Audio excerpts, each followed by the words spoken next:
Halo semua, apa kabar? Kembali lagi bersama gue Hari Nurdianto. Kali ini gue bakal ngejelasin beberapa dasar-dasar Wolfram Matematika sebelum kita lanjut ke pemodelan matematikanya. Oke, kita buka aja Wolfram Matematikanya. Ini gue udah ke notebooknya ya. Kalian new dokumen aja, pasti bentukannya begini kok. Untitled 1. Tampilannya bakal begini.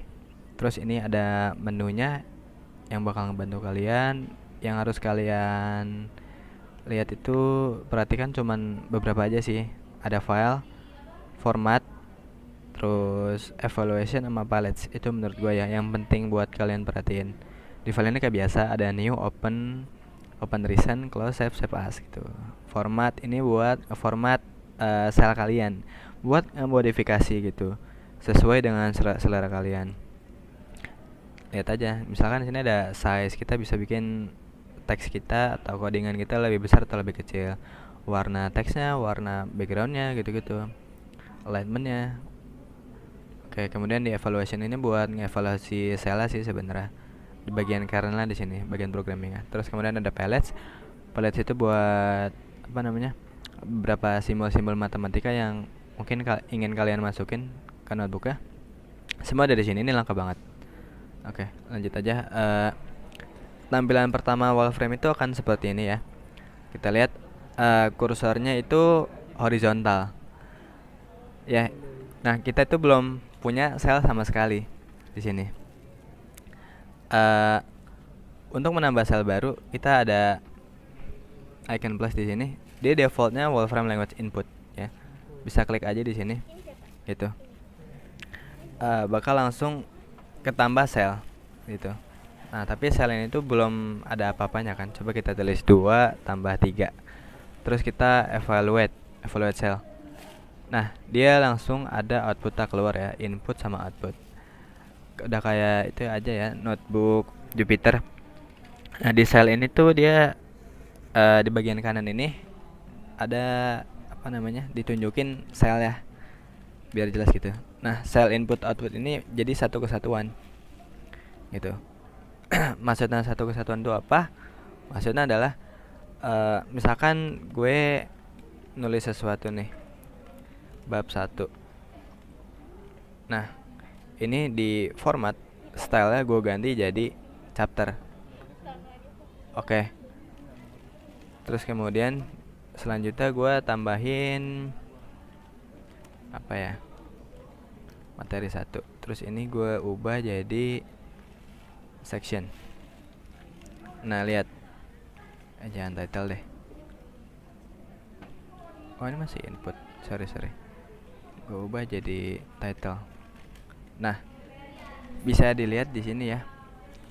Nih, sel ini ada beberapa tingkatan. Tingkatan input output itu yang paling rendah gitu. Ini masih satu kesatuan gitu. Materi 1. Nah, materi 1 sama input output ini kan jadi satu kesatuan juga nih. Ya kan? Ini adalah tingkatan dari paling atas yang paling kanan ke paling rendah yang paling kiri gitu. Jadi misalnya kita klik dua kali nih, ini buat ngumpetin atau nunjukin selnya. Begitu.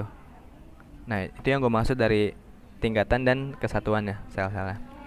Terus ini ada input output, ada angkanya ya, 15. Itu maknanya adalah operasi keberapa di matematika ini dari selnya. Misalkan gue 2 tambah 5 lagi nih, sel baru.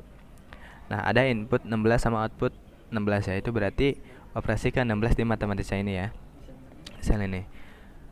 Oke. Paling gitu aja sih untuk sel-sel ini. Kalian harus ngebiasain diri juga buat mainan sel ini. Oke, selanjutnya gue mau kasih tahu beberapa dasar di matematika ini. Gue kenalin aja. Nah, kita bisa ngoperasiin aritmatik dasar di sini ya. Jadi fungsi notebook ini juga bisa kayak kalkulator. Ada perkalian. Kita biasanya di programming manapun, perkalian itu kan pakai bintang ya. Gitu. Shift enter. Shortcutnya shift enter. Atau bisa kita evaluate di sini, evaluate cell. Nah, dia bakal muncul hasilnya seperti itu. Sama gue mau ngasih tahu lagi, lupa tadi. Gue biasanya kalau mau nambah sel baru itu gue klik kiri aja di bagian paling bawah gitu. Terus gue nggak perlu plus terus ini milih walaupun language input, gue tinggal perlu ngetik aja, ngetik apapun di kursor yang udah horizontal tadi. Itu cara menurut gue termudah ya buat nambah sel baru. Terus dari sel itu lo bisa bebas mau lo modif apapun. Tapi lo nambah sel juga bisa di antara sel tersebut. Misalkan antara materi 1 sama input output. Kan ada jarak tuh ya. Nah, di sini tuh kita bisa nambah sel baru. Nah, kalau pas kursornya udah horizontal, klik aja di situ. Terus ya udah pencet apapun di keyboard lu. Nanti bakal ketambah sel baru gitu aja sih.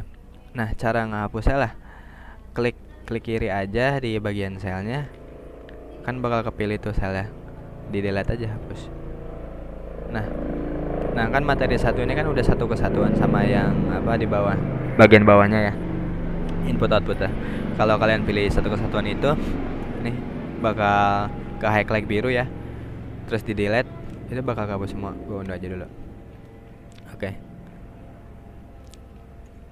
Itu sih paling dari sel, harus dicoba-coba sendiri juga. Oke.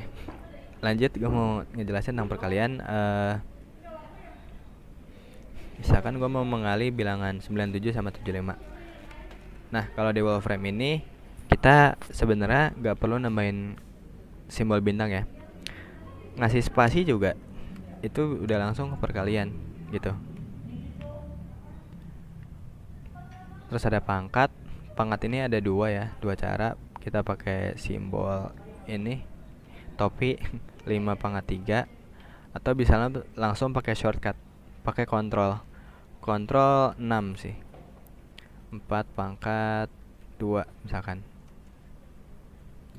2, terus kontrol 6 pangkat 3. Nah, bakal muncul begitu. Nah, itu shortcut yang berguna. Itu tuh bisa diakses di palette kalau belum hafal shortcutnya. Lihat di type setting ini banyak. Nah, ini juga dia bakal nampilin shortcut keyboardnya ya. Superscript Ctrl 6, subscript Ctrl dash, dan ya bermacam-macam. Coba aja. Terus juga ada pembagian itu pakai slash 9 bagi 3, muncul 3 tapi kalau 9 bagi 4 gitu. Atau bisa juga pakai ya tadi palettes. Gue lebih suka pakai keyboard shortcut ya. Misalkan 9, terus gue kontrol slash untuk pembagian bagi 4. Hasilnya sama ya, 9/4. Nah, kenapa dia nggak nampilin desimalnya, hasil numerikalnya? Karena di matematika ini dia tuh memperlakukan pecahan fraktur itu sebagai apa ya namanya ya? Jadi intinya tuh matematika ini kalau mau ngebikin desimal tuh dia pakai perkiraan gitu loh. Jadi sebisa mungkin si matematika ini ngehindarin hal tersebut.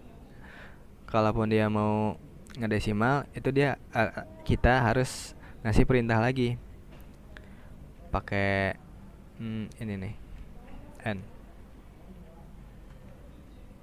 numerical.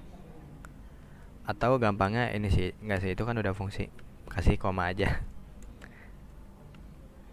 Nah, gitu ya. Jadi fraction tuh si matematika ini memperlakukan fraction atau pecahan tuh sebagai apa ya? Exact answer sih, apa? Lowest term gitu. Biar apa ya? Pasti gitu loh, nggak ada perkiraan.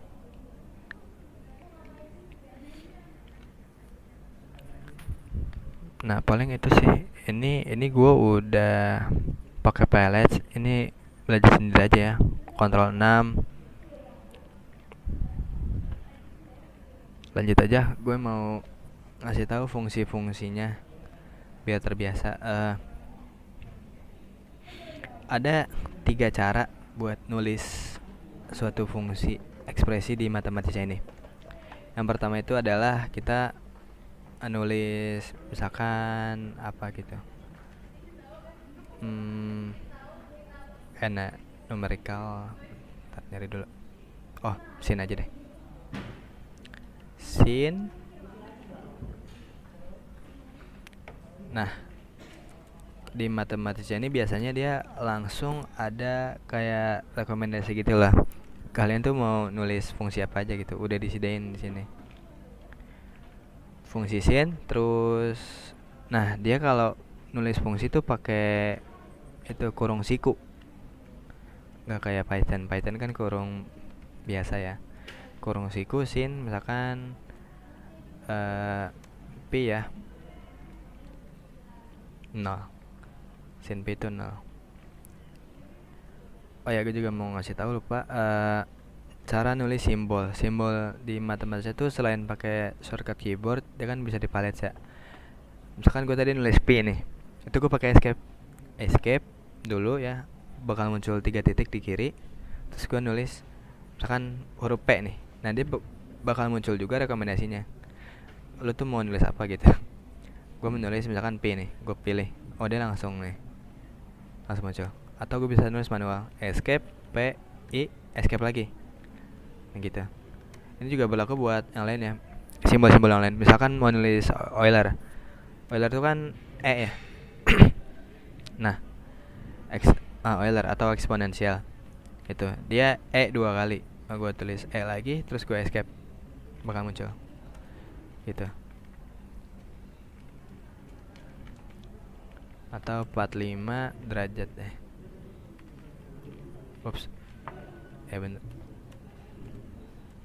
Salah. Derajat tuh degree. Numerical value. Sin 45 itu 0,8.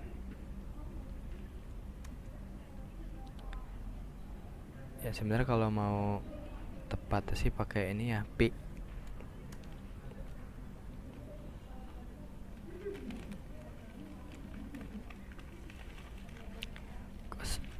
Cos pi per 4, cos pi per 2, pi per 3. Nah, begitu.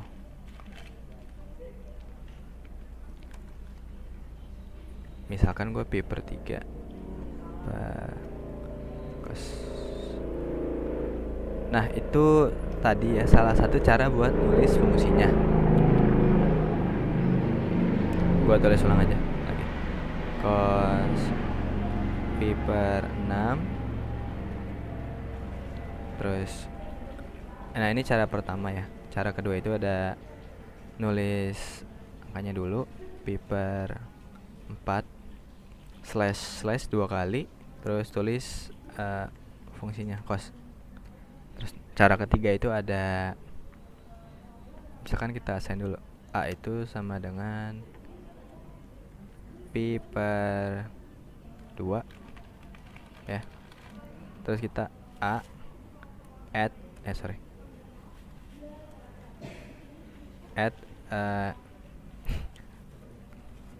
cos ya. Jangan gue ya, lupa juga. Salah. Begini, cos add A. Nah, ya betul. Ini ada 3 variasi cara nulisin fungsi ya. Ini.